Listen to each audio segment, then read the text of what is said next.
Long ago, in the shadowy valley of Asho, there lived a healer named Obadele, a man blessed by the gods and beloved by the earth. He spoke the language of the trees and listened to the heartbeat of rivers. He was not a king, yet even kings came to kneel before him for wisdom and healing. But envy, like fire in dry grass, spreads without mercy. The powerful Akanbi family, rulers of the nearby highlands, had once begged Obadele to heal their ailing son, Tayo. The boy's spirit had already stepped too far into the world of the dead, and even with all his power, Obadele could not call him back. In their rage, the Akanbis accused him of witchcraft and stealing Tayo's soul for some dark ritual. They riled the people with lies.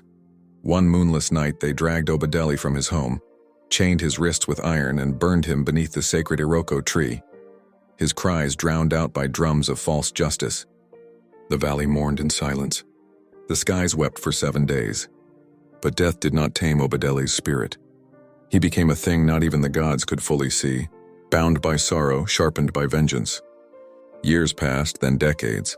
The Iroko tree under which he died stood blackened, its bark refusing to regrow. Travelers spoke of a shadow that walked through mist before dawn, crying softly, whispering the names of the Akanbi bloodline. Animals fled the valley, and the wind no longer passed through the trees, it listened instead. One by one, misfortunes began to haunt the Akanbis. The eldest son was found drowned in a dry well, his lungs filled with black water. The matriarch lost her sight overnight, claiming she had seen a face made of smoke and tears. Cattle were born deformed, crops turned bitter. The family tried to flee, but no matter where they went, something followed. They consulted seers, babalawos, and foreign priests, but the same prophecy returned. A spirit wronged cannot sleep. It cries for justice, and it drinks only the blood of its betrayers. Soon the Akanbis dwindled to just two: Olumide, the youngest heir, and his sister Morayo, both children when Obadele died. Innocents, or so they believed. Desperate, Morayo journeyed back to Asho Vale to find the Iroko tree, seeking to make peace. The land greeted her with silence, save for a weeping sound that seemed to come from nowhere and everywhere. When she reached the tree, the wind turned warm and a figure emerged, not flesh but spirit, tall, made of smoke and memory. His eyes leaked black tears and his voice was thunder swallowed by grief. "You have come," he said, "not to confess but to plead." Morayo fell to her knees. "We were children, we did not know." The spirit's voice grew colder. "Yet your silence fed the fire. Innocence without courage is not without guilt." He gave her a choice: spill the blood of Olumide, the last Akanbi heir, or carry the curse herself, becoming the new vessel of his vengeance. Morayo wept, but in the end she chose blood. That night she returned home and embraced her brother. And before dawn the spirit wept no more. The morning after Morayo ended her brother's life, the sky over Asho Vale turned an unnatural stillness. Birds perched in silence. The wind, which had carried centuries of sorrow, exhaled at last. The villagers nearby, who had long learned not to speak of the cursed Iroko tree, felt a pressure lift from their chests, as if a storm that had loomed for generations had finally passed. But for Morayo, the world became a ghost. She carried Olumide's body back to the highlands wrapped in white cloth, his blood soaking through her garments like guilt refusing to fade.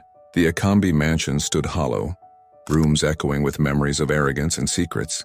She buried him beneath the stone courtyard where their ancestors had danced, whispering the old family prayer not in reverence, but in apology.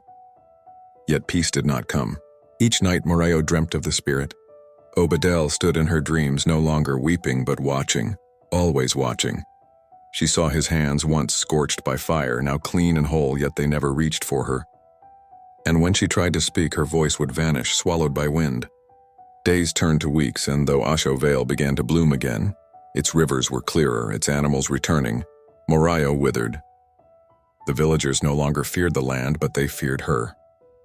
Whispers followed her footsteps. She walks with the dead. She bathed in her brother's blood. She broke a curse, but was cursed in return. Its bark had grown anew, green and golden, yet its voice still held the weight of ancient pain. "Yet you carry the stain of both sacrifice and sin." She dropped to her knees. "Then why do I still see him? Why do I feel nothing but emptiness?" A silence passed before the tree answered. "Because vengeance is never justice, and justice never restores the broken. You have freed me, but you have not freed yourself." Tears burned her eyes. "What must I do?"